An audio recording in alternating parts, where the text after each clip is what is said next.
The couples begin making arrangements to head abroad, while some still are holding on to secrets. From Jihoon's falsities about working to Brittany's lie about being divorced already, these cast members have a lot of explaining to do once they land. Meet Devin and Jihoon. Returning couple Devin and Jihoon are reintroduced. Last season, Devin moved to South Korea so her newborn son could be with his father, Jihoon. Unfortunately, the move didn't quite work out due to his living situation, so she moved back to the US. Devin heart my broken, Jihoon summarizes. With no job and no financial security for his family, he does admit he's not trying. Meanwhile, in Salt Lake City, Utah, Devin is raising her daughter Drascilla and baby Taeyong on her own. She also explains that Jihoon has a slightly more complicated past. She only learned of his $15,000 debt once she arrived in Korea last year, after he was previously arrested for selling stolen phones. This time, Devin is bringing her mom Alicia with her to Korea to help her whip Jihoon into shape. At 30, he should already have a house. He doesn't understand how hard it is to be a father, Devin's mother says.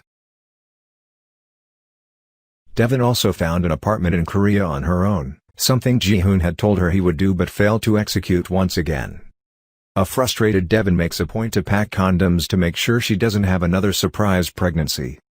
Yazan muses over how Brittany will fit in with Arab culture in Jordan.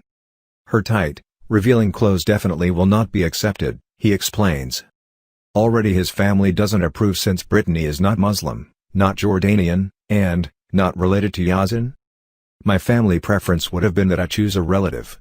My parents, they are related to each other, Yazan simply says. A lot of my family members are related. Is there no other context for this statement? Is it only incest if you call it incest? Yazan also lies and says that Brittany is willing to convert to Islam, something she previously said would never happen.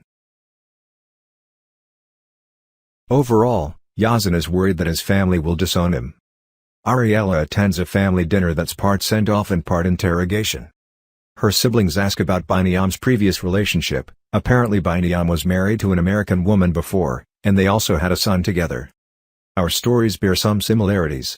She also got pregnant early on in their relationship, Ariella admits. Biniyam and his ex-wife are not on speaking terms, and he hasn't seen his 2-year-old son since. Her family is skeptical about Biniyam's intentions. Also, the religious differences between Ariella and Biniyam pose a different strain.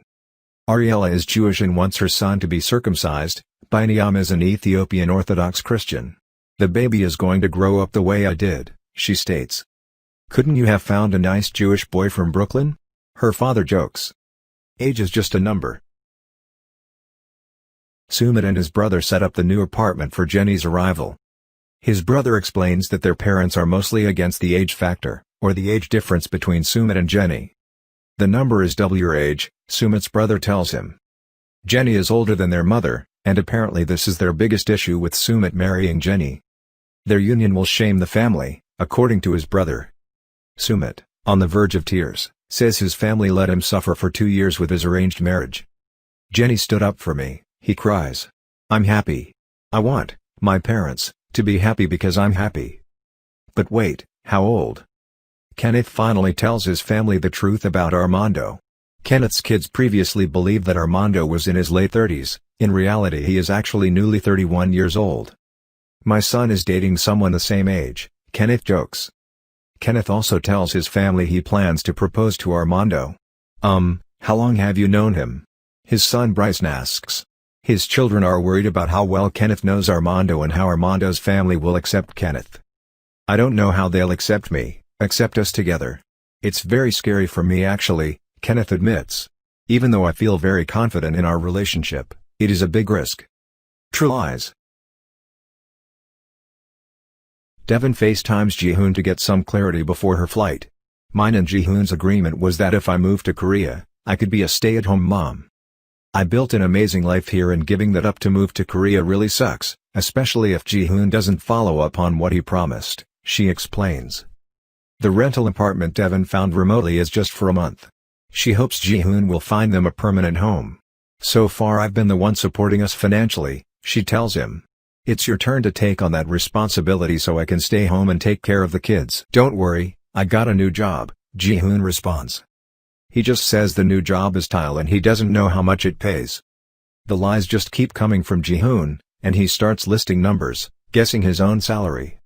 "I really want to make sure my kids have a good life," Devon stresses. "I need you to be the man you promised and work hard." "We will be fine. You just trust me," Jihoon assures. "No papers, no problem." It's the day of Jenny's flight, and she says farewell to her daughters. They ask Jenny if she has seen the divorce paperwork yet. Jenny hasn't but is willing to take the chance. "Well, I again hope for your sake, Mom, you're right," her daughter Christina sighs. Christina and her wife Jen take Jenny to the airport to say their final goodbyes. "I don't know when I'll see my family again. It makes me sad, but soon it is worth it," Jenny says. "This is my last chance at happiness." A shot at love in Palm Beach, Florida, Brittany also prepares to leave. She describes the situation as crazy since she's technically still married but is excited to finally be with Yazan. Brittany comically takes a shot of wine to emphasize just how wild and crazy it all is. Her father drives her to the airport. He asks for an update on her divorce. It's enough stress to get married when you don't have all of these different cultures, different country, different religion, multiracial. "The thing I'm worried about though is your safety," he tells her. "Be brave, tell the truth." Jenny arrives in India, where Sumit promises no more lying. Armando opens up to his family about his relationship with Kenneth, and Devon flies to South Korea. Jihoon admits to his friends he doesn't have a job and lied over FaceTime to Devon. Ariella has second thoughts about moving to Ethiopia, plus Brittany and Yazan apparently get in a huge argument while at the airport.